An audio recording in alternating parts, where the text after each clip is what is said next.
Oh, here we go. We're on the air. All right, Billy Jones and Ernie here. that's right.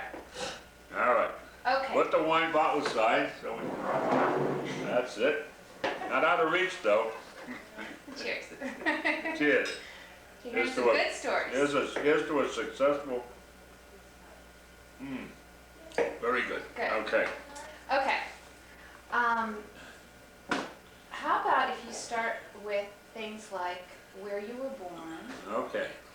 the place, anything you know about it? I don't know too much about it, but I know where it was. I know it was in Suffolk, Virginia, which is not too far outside of Norfolk, Virginia, on the border of North Carolina, and it was noted, I think still is, as the Plant Peanut City. That's where all the peanuts came from. That's what planters owned, practically owned the town. And that's about the extent of it. I don't know that much about it because I think I was only 4 or 5 when I left. So I don't know too much about Suffolk, Virginia. I probably know more about Suffolk, Long Island. Do you know what town it was in, or anything about addresses? No. Well, the town was Suffolk. That was the name That of the was the town. name of the That's town. the name of the town. That was that. The surrounding towns were Portsmouth. I don't know what else. Norfolk was naturally a major one, right? Now, were you born in the Suffolk Hospital, do you know? I think I was born in Portsmouth. I think because the reason I say that was when I had to have my baptismal paper when I got married, and that was from a church in Portsmouth, Virginia. I don't know if there was a Catholic church in Suffolk. I know that I went to. I contacted. I think I went to that when I was in the Navy. I think, or either that, or I was either in the Navy or contacted them through the mail. I can't remember exactly, but that's where I was born. And what was the date again? The date I was born? Yeah. You have to know. Yes. January 25th, 1918. That was the big war. No, that was not the big war. I was in the big war. No, that was in 1918, just at the end of World War I. And let's see, what else? Do you know anything about your birth? No, Ever hear any stories from your parents? no, not really. I never really had a chance. Oh, I didn't know my mother, because I was too young. I mean, I just have very, very slight memory of her. And my father, he never talked about it.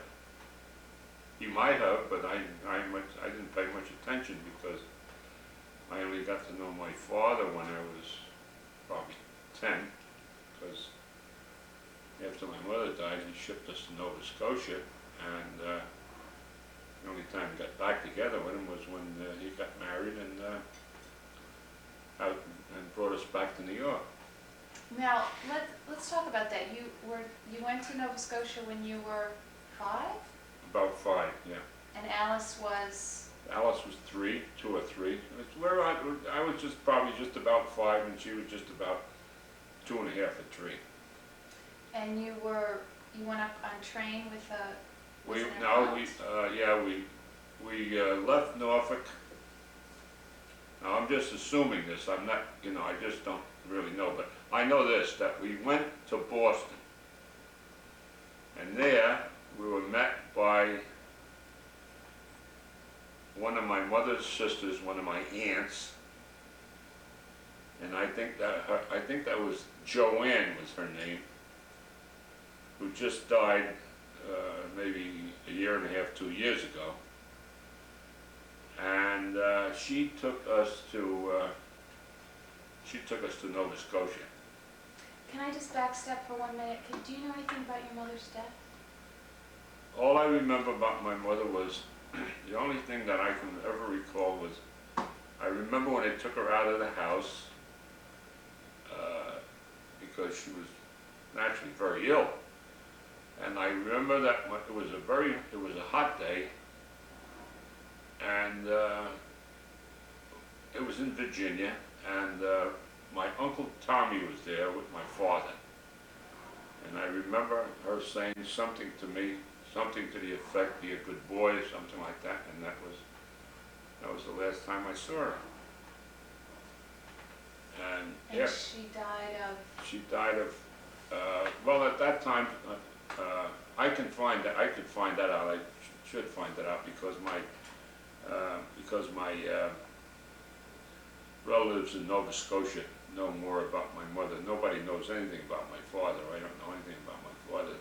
I mean, my father's passed. I know about my father, having, lived with him for a while. And, but my mother died of, at that time there was some terrible, epidemic. And she was pregnant, and she died. She never did come back home. So then, what happened was, then my father shipped us with my aunt, Aunt Anna. Ann, not Anna, Ann. And then we were shipped to, we took the boat from Boston to, where did we go to? From Boston to Yarmouth.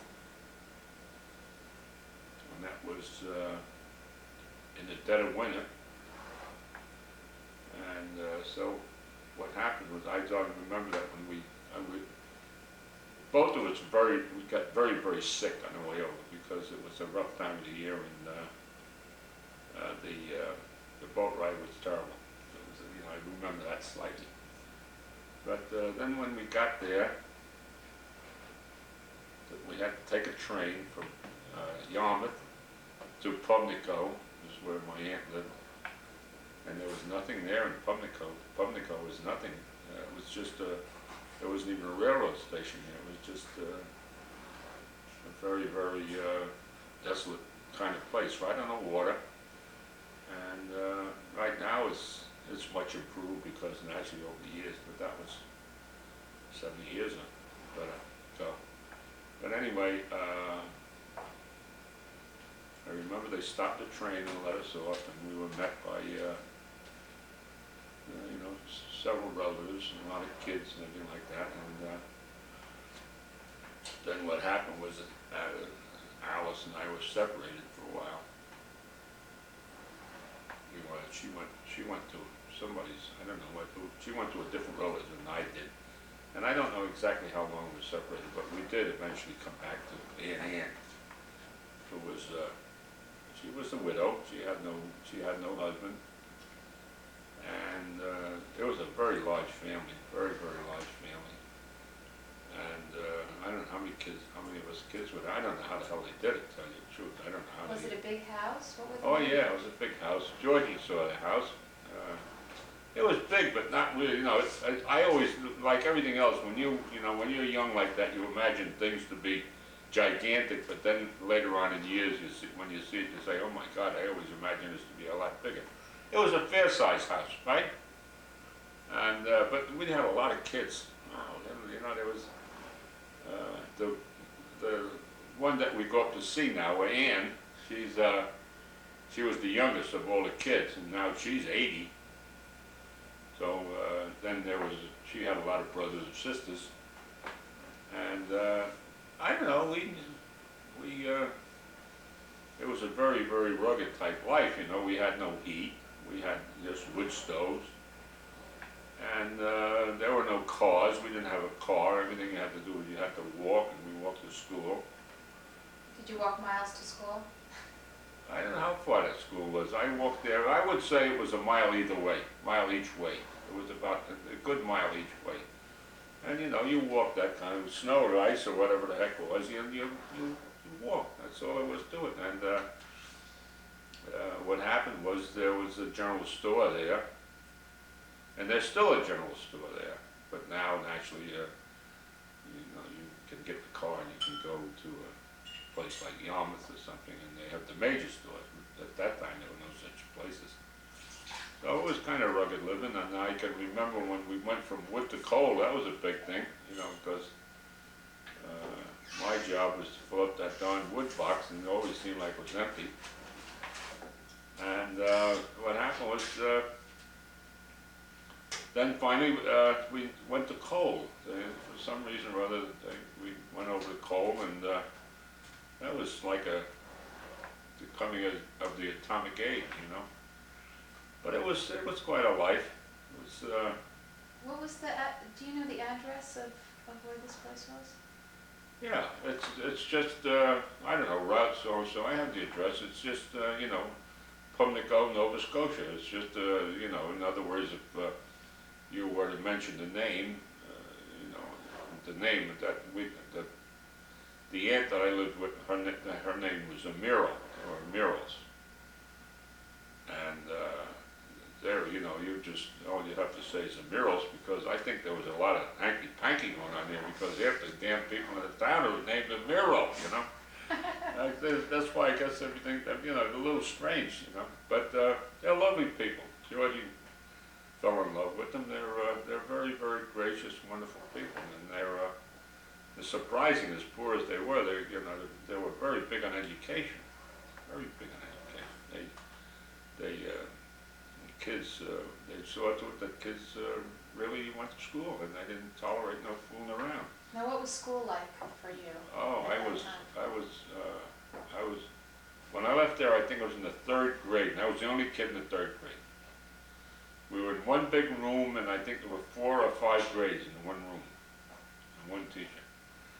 And there was no problem, you know. I mean, they talk about discipline and everything. There was no such thing as a discipline problem there, because there was no limits to what you know, there's no such thing as not being able to raise your hand to a child or anything like that then, you know. I mean, everything was dealt with, it was pretty much an iron rule, you know. And then it seemed later on, the girls, most of the girls, they left and they went to Halifax or something like that, and they went to parochial colleges. They went and they went to parochial colleges, and just about everybody in the family, all the girls became nurses. And they were taught by the sisters of Nova Scotia, or there's some, you know, some order of sisters, and from everything they were saying, they were rough. You know, they were kind of rough. And what happened was they, after they graduated from school, and after not too long after that, they all wound up coming back down to the States. They came down. They all migrated to Boston. How they did it, I don't know. I mean, I don't know if they came in under quota or whatever it was, but they all came, even the boys, they came down. And they all landed in Boston, and all of them landed, they all wound up being nurses, and they had some wonderful jobs. The one that's still alive up there that we visited, named Augusta, who's 100 years old, 101. She was the head nurse at Massachusetts General Hospital. And the other one, she became a nurse in a big hospital in where? New Hampshire. And then my other aunt, she was a nurse up there. And the lady that we go up to see, Ann Lee, her name is now. She married a doctor from Boston, and she was also a nurse. She was a nurse in the. She married her. She was a nurse for this doctor for years, and she wound up marrying him. And so they all did all right. They were all, as I say, they're all very well read. They're very well educated. And, you know, from where they come from, you wouldn't believe it. You know. Now, was religion a big part Oh of God, your... yes, religion's a big part. Yeah. So you went to church every Sunday, and... Oh, yeah. The Catholic Church there is, you know, you talk about being hard-nosed Irish Catholics and some folks like that. But the church was very, very dominant in the town. You know, we went to church. We went to church just like somebody would have to. It's like there was a warrant for our arrest if we didn't go. You know. Now, was church a big part of your life when you were with your mom and dad, or was it this? No, I don't remember any of it. No, I don't remember. I'm sure my mother was, she was brought up in that atmosphere, but I don't remember that at all. I mean, I'm sure that she was a staunch, you know, church-going person. Uh, I mean, we even had, we had vespers on Sunday evening. You know, that's like a prayer hour. You know, we'd have to walk to church, and that was another walk. That was a nice long walk to church. You know, there was no such thing. And but you did a lot of walking. You know, not much talking, a lot of walking. But it wasn't bad. You know. Now, And then, what happened to your grandparents? Like your mother's parents, were they still my up mother's there? parents, that we found out a little bit this summer. I can tell you about my mother's parents, right? My grandmother migrated from Ireland. She left Ireland with her mother, you know, and that was, I don't know when, how many, that was many, many years ago, right? Probably a turn of the century. And what name were Yeah. they? Huh? What name did they have? Her name was, what's her name? What was my grandmother's name, Georgie?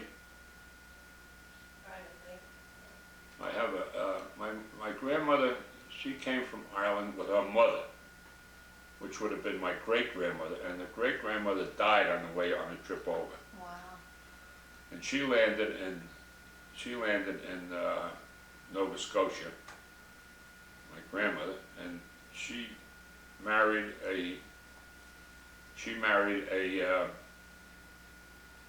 French-Canadian. And his name was Boudreaux. Okay. That was my mother's name, maiden name, Boudreaux. And she had a name something like Shannon or something, a real Irish name. She came from County Killarney or something like, you know, but she was Irish. And what else? Do you know what industry your grandfather was in? Like what he did for a living? Well, I would venture to guess, and I would say I would probably be right to it, because the only thing that really existed up there was fishing. They were all fishermen. That was the bulk of the whole business was fishing. Everything was fishing. Fishing and drinking. But no, they were, I think they were, but later on, from what I understand, my grandmother, they got into the lodging business. You know, they had a restaurant, you know, so that sort of thing. And then what happened was, when we were up there, I think we went up there with only maybe 3 kids. That's what before Stephen was born and before Matt was born. We went up there, and I met an uncle of mine. That was my mother's brother, and he was a nice guy. He was a nice guy, and his name was Terence Boudreaux. I'm sure he got the Terence from the Irish side of the family, and he was a nice guy. And shortly after we left, we wanted to get back to see him, but he died. George, what do you have to say, honey? I can't think of her name. No, I can't think of it. It's in that paper that I have. But anyway, they were nice people. And so now we see Uncle Terrence's kids. We see them up there. And, you know, there are 2 of them. There's 3 of them, or 4 of them. I met 3 of them. And I didn't even know I had an uncle up there. You know, and what happened was, when we left Nova Scotia, when we were leaving Nova Scotia, we went up to Nova Scotia. When I say we went up there when we had 3 kids. That's how many years ago it was. We had 3 kids. We went up there, and Patty remembers it well, and I think Dorian remembers it. Michael remembers it, and that's with the 3 kids that we had. And then when we left, we were leaving. Aunt Augusta, which was you know, another cousin of mine, we always called her Aunt Augusta. She told us, she said to us, when you're going back, why don't you go up to St. Mary's Bay and see your uncle? I said, what uncle? I said, you've got to be kidding me, what uncle? She said, oh, you have an uncle, your mother had a brother. I said, no kidding. She said, yeah, and they have a lodge up there, and they'd love to meet, they'd love to see it, you know. And so anyway, we got in the car and went up there, and we got the kid, and I got the kids, and we got there. You know, it was the only thing around there, really. There was not that much, you know. They were in Matagan River is the name of the town they were in. So we went there, we pulled in, I said, now look, we're gonna have dinner, and we're not gonna tell them who we are, we're gonna have something to eat, and not gonna tell them who we are, because I don't want it to seem like a freeloader, you know, freeloaders from New York. You know. So we went in, and we sat down, and we had this lovely waitress, and after we're through eating, I said to her, I'd like to, can I meet a Boudreaux here? She says, I'm a Boudreaux, this girl says. So I said, oh. I said, well, in some way or other, we're related. So she said, well, let me get my husband. And he came over, and I said, I shook hands with him, and I said, I think you and I are cousins, you know? So he had this look about it, this guy, it's early in the morning, but this guy's been drinking, you know. So anyway, he said, where did I get my father? You know, I said to him, I think your father is my uncle. So he said, let me get my father. So sure enough, he came back, and here this big man came in. He was a big man, big husky man. He says, he looked at me, and I said, you know, I think you're my uncle. He said, he says, you're Emma's boy, you know, so. He said, oh my God, he says, I haven't seen you since you're 2 years old or something like that, you know. I said, oh, yeah. So anyway, we hugged and did all the necessary things, and we assured him that we were coming back, but we never come back. In the meantime, the guy died, but he seemed like a great guy, you know. But what I want to say is that the waitress is the one we see now up there, and her husband is my cousin. And he's married to this girl, and then he has two sisters, and they both live in Florida. They live in Florida. One's a hairdresser, and the other one has been working for some contracting company down there for 20 years or something like that. But they come back to Nova Scotia every summer. They come back and they have a place there on the lake, and they come back every summer, and they spend 2 months or 2.5, 3 months, and then they go back to Florida. The other couple, they come down, the fella and the waitress, who Georgie's crazy about. Her name is Angel, right? Angel, which means angel, I guess. And his name is? Delio. That's his name. And I have to have somebody check out the names of my cousins. And the other two girls, that's Alice and Claire. They're the two girls. Nice, they're very lovely. The two girls never got married. Alice and Claire never got married. So we see them. We've seen them in Florida a couple of times, and this summer we saw them up there in Nova Scotia. Now. Yeah. Here's the picture. Here's their picture. Oh. This is their picture. Okay.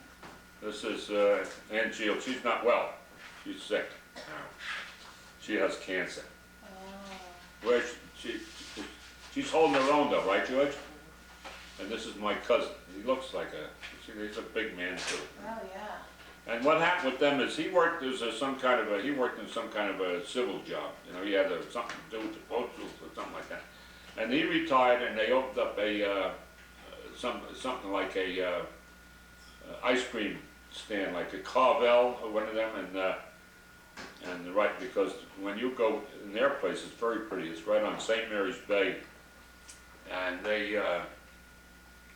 when they come back from Florida and they open up their stand, whatever it might be, their ice cream stand, all the people there say, well, winter's over, the Boudreaux are back, you know. So that was about the deal with No, your mom's name was Emma Boudreaux? Yeah. Her name was Emma Boudreaux, right. Do you know when she was born? No. I have all kinds of, I have paper that tells me when she was born. I can find it. I know How about your dad's name? Well, I was a junior, William Joseph Byrne. Okay, so you were named after. I don't, you know, that's the funny thing. I don't know much at all about my father. I don't know. I think that I'm almost positive he was born in New York, and I think that I'm almost sure that they're from a long line of Byrnes in New York City. So he was born in New Yeah, York. I'm sure he was. I think he was born in, Manhattan.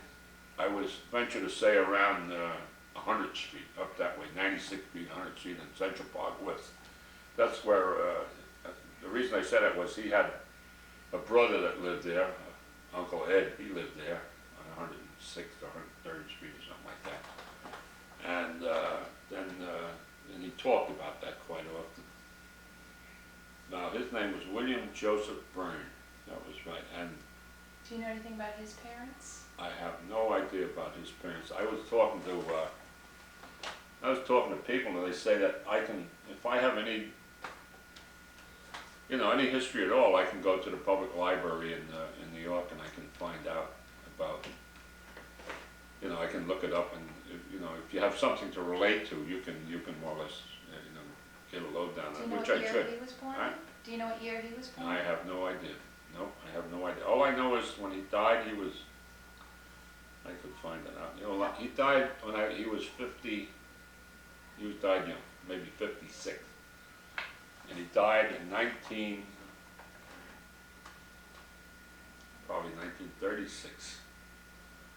So what would you say? He was born in 1885 or 6 or 7. You were 17. Huh? You were 17. I was 17 or 18 when when he he died. died. Yeah. And what industry was he in? Well, he was in the building business. He was a bricklayer. He had done many things too, It would be interesting to get a track of his life because I know he spent a lot of time in Virginia. He went to school in Virginia because when I was in the Navy, I went over to, where'd I go? I went to a town that he used to talk about all the time. What the hell of a town was that town? And outside of Norfolk. And I went down there, and when I was in the Navy, I went with this other fellow, his name was Papa, from Ohio, and we went over there on a Sunday. And I went down to that town, and we were walking through it. It's not a big town. And I stopped to where a bunch of old guys were hanging out. And I said, did any of you guys happen to know Bill Byrne? And the guy said to me, do you mean, he had a nickname, Bill, how would I call him? Anyway, I said, yeah, that's him. I said, I know, yeah. I said, that's right, because they called him Kid, K-I-D. And I said, yeah, that was my fault. He said, oh my God. So, then they asked me, I said, no, you died. So anyway, the guy says, why don't you go up to the police station and talk to the sergeant up there, because he was a very good friend of your father's, So I went up there and I introduced myself, and I talked to him a bit, but I never carried it that far, I just asked, and he asked me, what things had happened to him and all that sort of thing, and that was the end of it. But I know he went to school down there because he played football down there. Now, I don't know, it seemed to me that he had a year or so in BMI or PI or something to do with some Virginia school down there. But that's all So you never met his parents? knew. I didn't know. I hardly knew my uncles. When my father, maybe a year or 2, 3 before he died, they seemed to get back together more often. He had 3 brothers. He had Uncle John was the oldest, and there was Uncle Tommy and Uncle Eddie, and he had 1 sister. They were all Catholic, right? Oh yeah, they were Irish Catholics, right? They were all. My Uncle Eddie married a girl right off the boat. Her name was Aunt Esther. She was right off the boat. You could hardly understand. And then Uncle Tommy, when my mother died, after my mother died, and Alice and I were up in Nova Scotia, he used to come up on vacation. My father he'd come up, and he'd spend a week or 10 days with us, and They were horrible times. I can remember it so clear. You know, when you have horrible things happen to you, it's not easy to forget. But I can remember Alice and I crying so, like, it was carrying on so when he'd leave, you know. But this one time he came up with Uncle Tommy, and Uncle Tommy met Liza. Her name was Liza Ramiro. She was my mother's cousin, and they went together and everything like that, and they wound up getting married. Oh. They wound up getting married. She was a nurse in Boston, but what else? Yeah, so. Do you know where they ended up? My aunt, sure. Tommy and. No, she wound up in New York. Okay. So They wound up in New York. He was a doorman. He was a doorman in the Lincoln Hotel on 8th Avenue, 46th Street or 48th Street or something like that. And he was a good talker. They were all good talkers, the Byrne side, but they were all, you know, big yaks. They could talk. And he wound up. Well, anyway, they wound up in. That didn't work out too well. That marriage didn't work out. But what are you going to do? That was 1 out of 8 or 10, so it wasn't bad. Whoa. Yeah. So now, okay, so you were in Nova Scotia until you were 10. Yeah, about And then 9 your or 10. I Dad came back. came. My dad remarried. He remarried Anna Buck. He married a German girl, B-A-C-K? B-U-C-K, B-U-C-K. Anna Buck. And he married. Then he came up and got us, and we came back down to, and that's when we moved in 154th Street in the Bronx, which at that Do you know time. the address? Do you Sure know I like do. the cross street or? 367 East 154th Street. I remember that well. And what was that place like? That was great. It was at that time it was great. It was like I would say each street was like a little town. You know, we all stayed within the confines of that street. Had a girl, have another glass of wine. You're Let it not out. even drinking yours. And we had a great time there. Great time. So tell me about it. What was it like? Well, I went to school, the Immaculate Conception. That wasn't easy, but it was okay. Why wasn't it easy? Well, you know, they had the Sisters of Charity or something there. They were pretty rough. That was till the 6th grade. Then when from 6th, 7th, and 8th, we had the Christian brothers in there. And they beat the hell out of you for no reason, it seemed like. You know, Can you think of any examples? I mean, if your like grandchildren are in school and they're listening to this tape, Oh. what would they, you know, what would it be? Well, I mean, you know, first of all, you have to remember, those teachers had 45, 48 in the class. I mean, there was one desk after another, and you know, if there was no desk, you sat in a corner someplace. But they couldn't tolerate any nonsense because they had, you know, they would have never had anything done. So they were tough, you know. The nuns were tough, the brothers were tougher, and but it wasn't bad, you know. I mean, you know, you lived through it, you know. It was they didn't pick on one person; they picked on everybody, you know. But it was not bad, and so that was a pretty good time. Now, this was an apartment that you lived in? No, we lived in a private house. It was a attached house, and it was an old, pretty depleted place, you know. But this, when I got to New York, it wasn't long after that the Depression hit, and my father was in a business that got really clouded. You know, he was in the building business, and that was the first to go, and. It hit hard. In fact, I would venture to say that the one thing that killed my father more than anything was depression, because he was a guy that, you know, he liked to make a dollar, he liked to spend a dollar. He was a kind of a fancy Dan. He liked nice clothes. He liked that sort of life. Well, He give liked- us an example.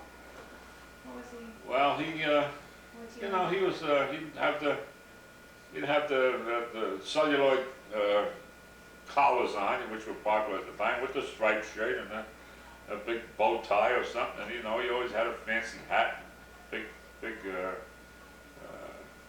cream-colored, the kind of coat that Babe Ruth used to wear, you know, what they call him. Did you look like him? Or Did do I you look like him? Well, he was big. Yeah, he was, you know, he was 6 foot. And he was, you know, he had a big head of hair. And he was a good guy. Everybody, no, he was a good BS man too. Everybody liked him, you know. Did you get along well with him? I got along good with him. Yeah, I got along fine with him. But the thing was that, as I say, that he just couldn't stand the depression. So my stepmother, Anna, well, she I say, tell everybody that was, as far as my sister and I are concerned, she was our savior. Because they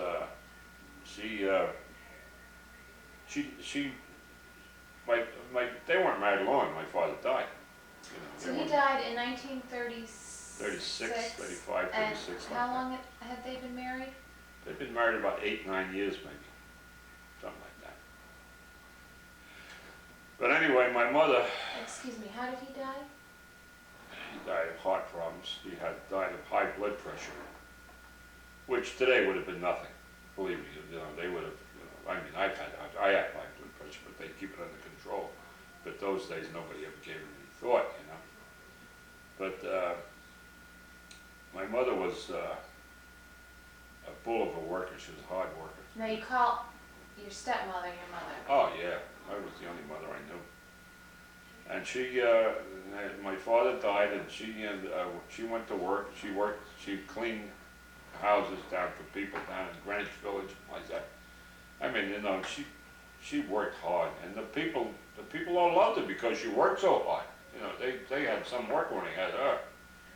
It's like my nephew says, Richie, you know, if Grandma, she goes out in the streets and starts sweeping the sidewalk, if somebody don't stop her, she'll go down to City Hall, you know. But anyway, she was a hard worker, and she worked so hard, and she kept us together. And when my father died, I was not at home. I came home just about a month or 2 months before he died, because I was out west. I was in the CCCs. So, but they were tough times. They were very tough. We had very little of anything. But I mean, the thing that made it great was everybody was in that category at that time. There was nobody. There was very, very few people that had anything. But still, for today, we don't know what it's like when you say tough times. You know, I've never experienced it. No. But we. What's it like? We had to. A perfect example. My mother and this boy, friend of mine, you know, a guy that was a friend of mine, same age back. His name was Paul Ryman. He lived across the street from us, and you know, we had made an old wagon. You know, we had taken an egg crate or orange crate or whatever it was, and made a wagon. You know, 4 wheels. Got the 4 wheels, put an old carriage or something. And what we do is go down to a day-old bakery, a big one. It was, I think, what was it? I forget the name. You know, it was like Entenmann's would be today, but it was big bakery. And we'd walk down. We lived on 154th Street, and we'd walk down to 138th Street, which was, you know, it's a good walk, you know. And we'd drag this wagon, and we'd go in, and my mother'd go in there and buy, you know, 2 or 3 loaves of bread. They were only about 2 or 3 cents a piece at the time, you know. And then, you know, cupcakes or something like that, you know, for a treat. And then on the way back, we would stop at, they had all these lots, you know, there's a lot of places where there were no houses built. And people, the guys, they dumped all the old building material and stuff in there. And we used to go in and get boards and put it on this wagon and tie it up with rope and drag it home. And then when we got home, we would take the boards and we put them on a curb. You know, we put one end up on a sidewalk, the other one in the street, and then we had a big rock, you know, like a big stone, like a cement block, and hit the board and break it, you know, break them up and break them into lengths that you could burn them, you know. then we put them in burlap bags and we try to sell them, you know, we try to sell them, but the blunt of it, we used ourselves. You know, we used ourselves, because that's what we had, we had a wood stove in the kitchen, you know, and we had a stove in the living room, and, It must have been cold. oh, you asked me why I hate winters? It was cold, man, and when you went to take a bath, which was once a week whether you needed it or not, boy, it was cold. I mean, How did you do that? How did you warm up the water? well, what happened was they had a big tank. It was probably about 25, 30 gallon tank in the kitchen, and it had a little gas burner under it. And you light that off, then you kept feeling the copper boiler to see if the water was getting warm. And when they wouldn't let you eat the whole thing, you know, when it got to be about half warm, you'd run upstairs and draw water in the tub, you know. Then you'd hurry up and wash and get out, and somebody else would hop in, you know. But those were terrible, terrible days. They were, you know. But how'd you keep your rooms warm at night? I mean, did you use those bed warmers that you see? no, more blankets, more blankets. Jeez. Yeah, get a big old dog or something to sleep with, you know. But anyway, but you know, my mother was great. She was wonderful. She was a wonderful, wonderful woman. The fact was that, you know, when my father died, she was relatively young. I don't think she was 50. And she was a lovely looking lady. You know, you've seen pictures of her, I think. She's a wonderful looking woman. Very pretty woman. And there were a million guys after her. There were other guys after her. And Alice and I used to say later on, you know, say, Mom, what the hell are you doing? You know, there was some Italian guy up. He was a guy from around the neighborhood there, and he moved up to upstate New York a ways, and he started a apple orchard. And you know, he was making out all right. He was not making $1 million, but he was making out. You know, when things started to break or something like that, you know, he started. And he was after my mother, and she said, no, she said, nobody's going to replace your father. I said, Mom, you got to be kidding. You know, you're young, you know. No, but she never got married. So anyway, those were tough days. When my father died, he was laid out at home, and Where is he buried? he's buried up in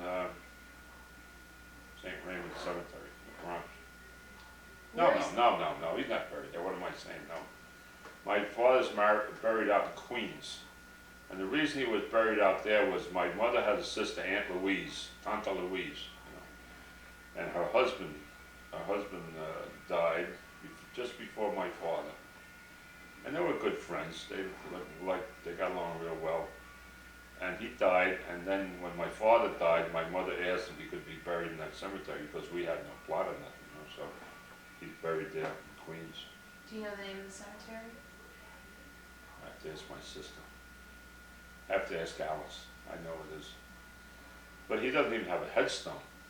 Never had a headstone or nothing, which, no, he probably couldn't afford nothing.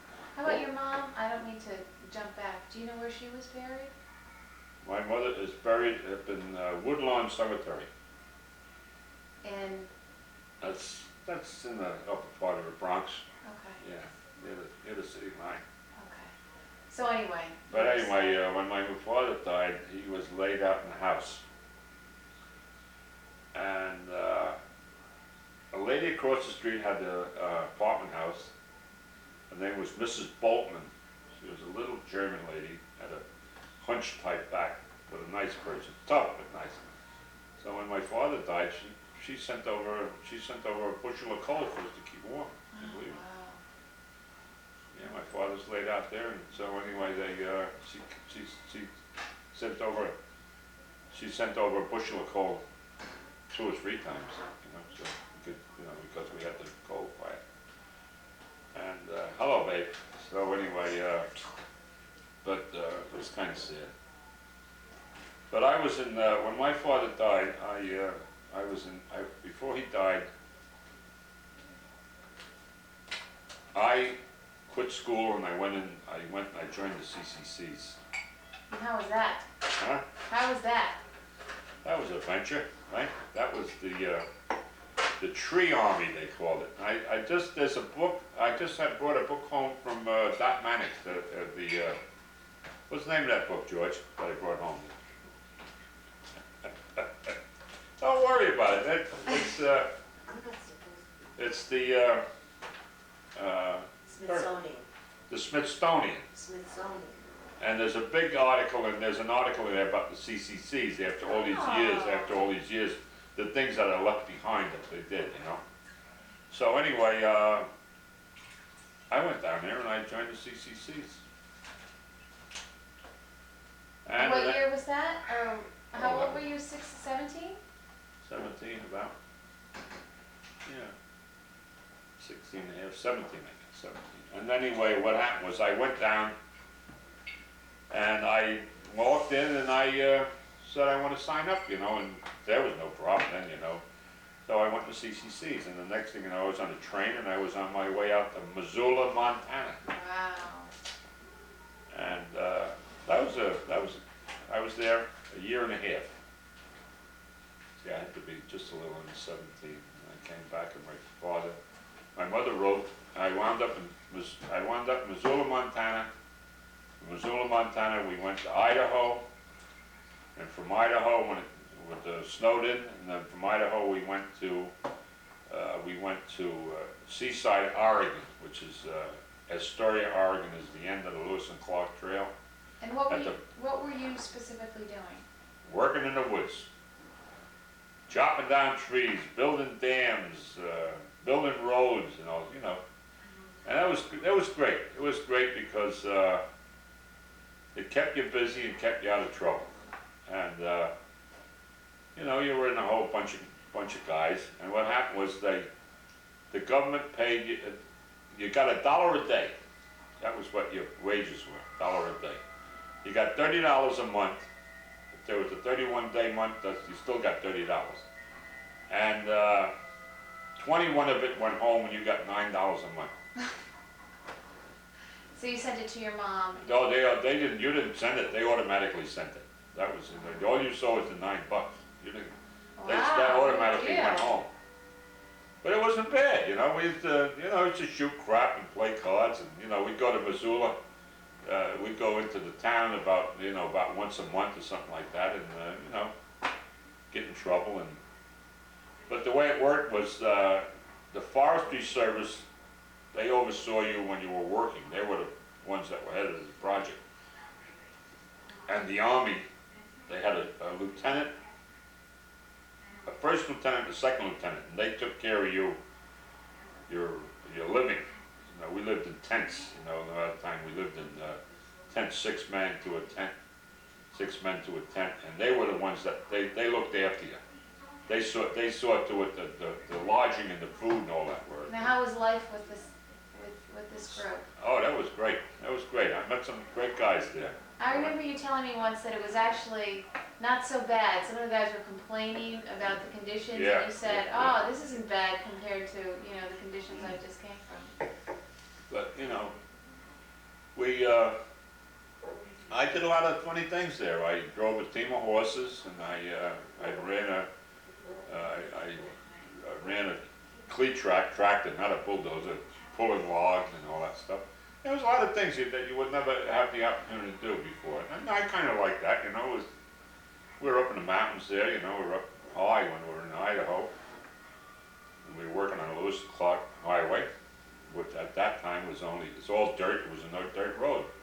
As I tell everybody, in Montana, when I was there in 1936, whenever it was, there was only about 50 miles plus, only maybe 55 or 56 miles of paved highway in the whole state of Montana. It was all dirt road, and it was oiled. You know, they oil it, you know, and they roll it, and keep on. And a lot of the roads in the wintertime, the ones going up real high, they shut them down. But it was interesting, you know, it was good. And then when it got real cold, we went to Oregon, and we were right on the coast there. That was nice. And then right there, then we worked. And all we did there was logging, cutting down trees, big Douglas fir. And it was good because, you know, we worked with a lot of real loggers most of them were Swedes, you know. The Swedes throughout the Northwest, they were the big logging people, Norwegians and Swedes. They came from the old country, you know, and they were hard-working people, boy. Hard-working, so it was great. Then I got a call from my mother that my father was not doing well at all, so you could get out, you know, there was no, you'd sign up for 6 months at a time, but if you had an emergency, you can get out. So I came home, and I was only home a short while. He died. Then after he died, I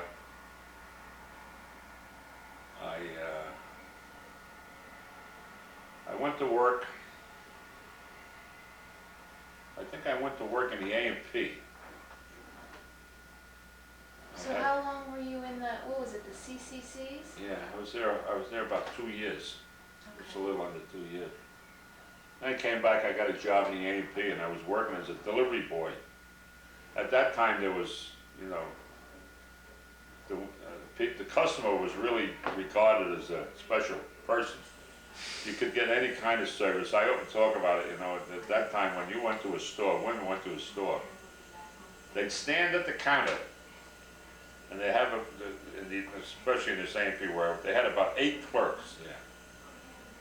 And the guys, you'd stand there with your, you know, with your list or whatever, you'd say, I want a can of peas. Guys run down the aisle, and the floor was like glass, and they used to slide, you know. And get the can of peas, you know, with the thing up there, bring it down. Oh, there's not the kind I want the other kind. Boom, down they go again, back again. And that was, and nobody moved, they just stood there. I mean, that was before the supermarkets, you know, there was no such thing. So then they'd say, I want it delivered, you know, if they had an order for $6 or $8, and they wanted it delivered. So that's the job I got, and I was working in there, and I was working, and the guy that was the boss of the store, he was another big Irish. His name was Ed Dillinger. I thought he should have been a racket gangster, you know. Oh, he was a tough guy. He was a tough guy. Never make him. I always had a frown on his face. But anyway, I worked there for a while, and then I went back into the CCCs. I went back in, and I was sent up to Tupper Lake, New York, upstate New York.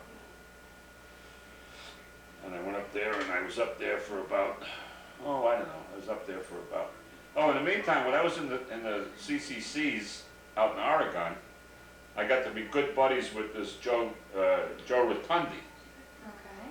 who still I see. I don't know if you met him. I've heard the name, yeah. I think. But anyway, he had no parents, you know, and everything, so when he came home about 2 or 3 months after I did, and I said to him, you know, I told him at the time, I said, come home to my house, you know. So sure enough, he comes to my house, and he lived with us till he went in the Army. He's still alive. He lives right near Kathy Duffy up there. He made a lot of money, that punk. He did. He was very handy. He became a pattern maker. You know, pattern makers wood, you know, make patterns out of wood. And he got a big contract with Fairchild Camera and all that stuff, and so we used to double date. His wife is still alive and still, you know, she's not too well, but she's still alive. Sunny, her name was, and we used to double date, Winnie and I. I was going with Winnie at the time. No, I was going for this other girl. Oh, what was her name? Her name was Mildred Frick. Oh, I've heard this name before. Boy, I got some ribbon about that. You know? Why did you get ribbed about Mildred Frick? Because none of them liked her. You know, she was a peculiar sort of a person, but you know, it was something to do at the time. And so anyway, so we used to double date. Then I used to double date with, you know, with Winnie and. Now wait, we're jumping ahead here. When did you meet Winnie? I don't know. 1940. And how did you meet her? Out in Montauk. She used to camp down there every summer. My mother and father and sister. They all camped in Hither Hill State Park. And she was a big blonde bombshell until.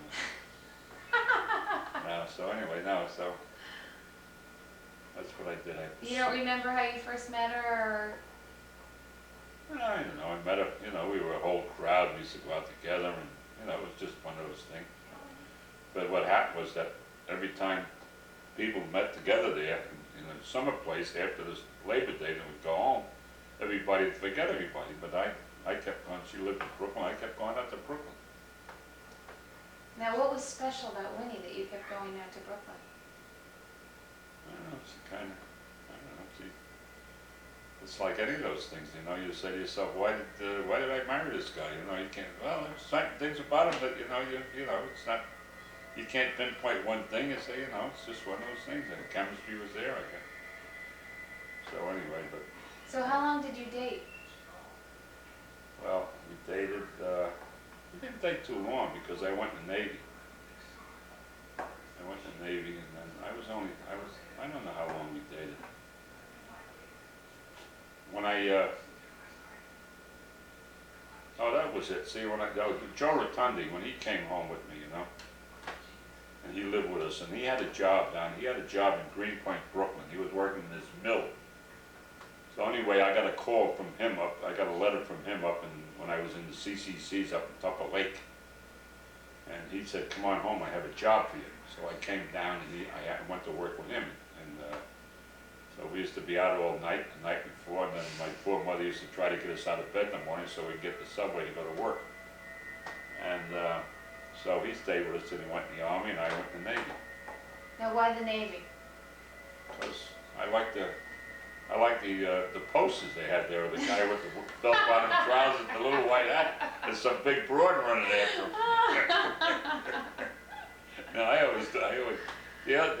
the thing that attracted me about the Navy mostly was the fact that it was, you know, I like the outfit, I like the uniform. That's the only thing I could say. I wasn't no hero, believe me.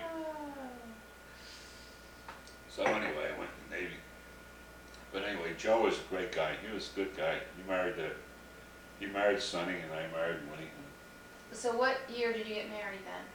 I got married in 1944, I guess. So you must have, then you knew her for 4 years before you got married. Oh yeah. Yeah, at least 4 years. So how old were you when you got married? I think I was 28. And she was 20, when he was 24?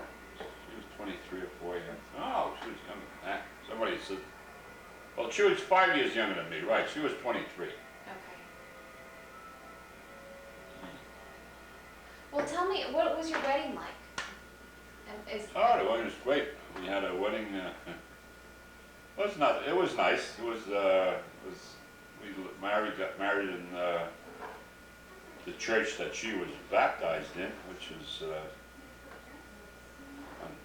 on Flatbush Avenue, Church Street and Flatbush Avenue. That was in Brooklyn.